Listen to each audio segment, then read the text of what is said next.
In the last few weeks, we told you about Jay Blake and Robert Schwab. They're working together to field a Nitro Funny Car in 2026. And the driver of that car, well, he is this week's PaintedAutoParts.com Motorhead of the Week. It's longtime funny car veteran and good guy, Phil Burkart, out of Yorkville, New York.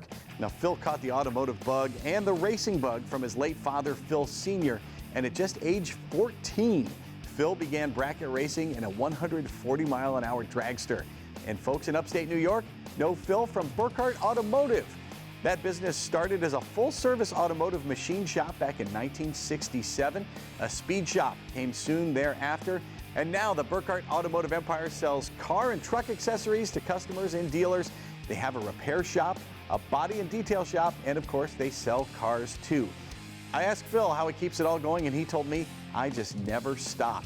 Phil Burkart will never stop loving cars and loving racing, and that's why he is our PaintedAutoParts.com Motorhead of the Week.